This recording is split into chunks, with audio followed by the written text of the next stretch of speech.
કે માધવીપુરી બુચ સેબીના ચેરમેન 3 વર્ષ માટે રહ્યા, પરંતુ અનેક વિવાદોમાં સપડાયા. તો હવે એમને રાહત મળશે કે જેલમાં જવાની શક્યતા છે? આ બધા વિશે તમારી સાથે વાત કરીશ. નમસ્કાર. સેબીના ચેરમેન માધવીપુરી બુચ 28 ફેબ્રુઆરી 2025ના દિવસે તેઓ હવે નિવૃત્ત થશે. 1 માર્ચે તુહિનકાંત પાંડેને સેબીના નવા ચેરમેન નિયુક્ત કરી દેવામાં આવ્યા છે. પણ હું તમારી સાથે એ વાત કરીશ કે માધવીપુરી બુચ સેબીના ચેરમેન 3 વર્ષ માટે રહ્યા, પરંતુ અનેક વિવાદોમાં સપડાયા. તો હવે એમને રાહત મળશે કે જેલમાં જવાની શક્યતા છે? આ બધા વિશે તમારી સાથે વાત કરીશ. મારું નામ રાજેશ શાહ છે અને તમે જોઈ રહ્યા છો ગુજરાતના સૌથી મોટા ડિજિટલ ન્યૂઝ પ્લેટફોર્મ ખબરછે.com. Security and exchange board of India શેરબજારનું નિયમન કરતી સંસ્થા છે અને એમાં જે સેબીના વડા હોય એનો 3 વર્ષનો કાર્યકાળ હોય છે. એટલે માધવીપુરી બુચ છે એ 28 ફેબ્રુઆરી 2022ના દિવસે સેબીના ચેરમેન બનેલા અને આજે 28 ફેબ્રુઆરી 2025ના દિવસે એમના 3 વર્ષ પૂરા થયા, એટલે હવે નિવૃત્ત થયા છે. માધવીપુરી બુચની કેરિયરની શરૂઆત 1989માં આઈસીઆઈસીઆઈ બેંકથી શરૂ થયેલી અને 2007થી 2009 સુધી તેઓ આઈસીઆઈસીઆઈ બેંકમાં એક્ઝિક્યુટિવ ડિરેક્ટર તરીકે રહ્યા. 2009થી 2011 સુધી આઈસીઆઈસીઆઈ બેંકના આઈસીઆઈસીઆઈ સિક્યુરિટીઝના મેનેજિંગ ડિરેક્ટર અને સીઈઓ રહ્યા.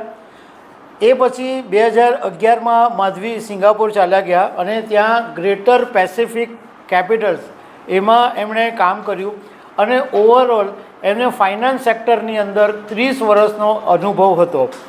બીજું કે માધવીપુરી બુચ પહેલાં સેબીના એવા મહિલા ચેરમેન હતા જે પ્રાઇવેટ સેક્ટરમાંથી આવતા હતા અને એપ્રિલ 2017 સુધી માધવી સેબીના પૂર્વ ચીફ અજય ત્યાગીની સાથે પૂર્ણ સમયના સભ્ય તરીકે એમણે કામ કર્યું અને 28 ફેબ્રુઆરી 2022ના દિવસે એમને સેબીના ચેરમેન બનાવવામાં આવ્યા. માધવીપુરી બુચ 3 વર્ષ રહ્યા, પરંતુ એમાં એમની સામે અનેક વિવાદો એમને સામનો કરવો પડ્યો. 19 ઓગસ્ટ 2024ના દિવસે હિન્ડનબર્ગ રિસર્ચ રિપોર્ટ જાહેર થયેલો અને એમાં માધવીપુરી બુચ અને એમના પતિ ધવલ બુચની સામે આરોપો લગાવવામાં આવેલા કે અદાણી ગ્રુપ સાથે જોડાયેલી ઓફશોર કંપનીઓમાં આ બંને પતિ પત્નીની હિસ્સેદારી છે અને મોરિશિયસની ઓફશોર કંપની છે ગ્લોબલ ઓપોર્ચ્યુનિટીઝ ફંડ, એમાં હિસ્સેદારી હોવાનું હિન્ડનબર્ગના રિપોર્ટમાં કહેવાયેલું. અને આ જે કંપની છે એમાં ગૌતમ અદાણીના ભાઈ વિનોદ અદાણીનું અબજો રૂપિયાનું ઇન્વેસ્ટમેન્ટ છે.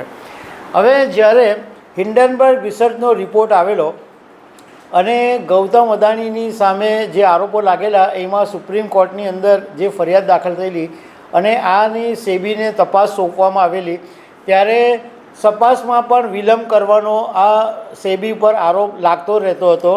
બીજો એમની સામે આરોપ એ હતો કે માધવીપુરી 16 માર્ચ 2022 સુધી અગોરા પાર્ટનર સિંગાપુરમાં 100% શેર હોલ્ડર્સ હતા અને સેબીના ચેરમેન બન્યા પછી પણ તેઓ 2 સપ્તાહ સુધી આ કંપનીમાં 100% શેર હોલ્ડર હતા, મતલબ આ કંપનીના માલિક હતા.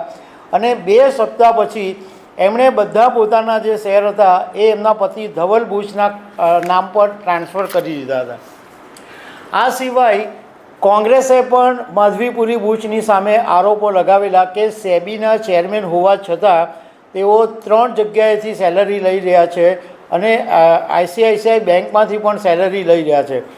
જોકે આ માધવીપુરી બુચની સામે જે આરોપો લાગ્યા હતા એ બંને ધવલ બુચ અને માધવીપુરી બુચ બંને જણાએ એ આરોપોને નકારી કાઢેલા. આ ઉપરાંત માધવીપુરી બુચની સામે સૌથી મોટો આરોપ 500 કર્મચારીઓએ લગાવેલો.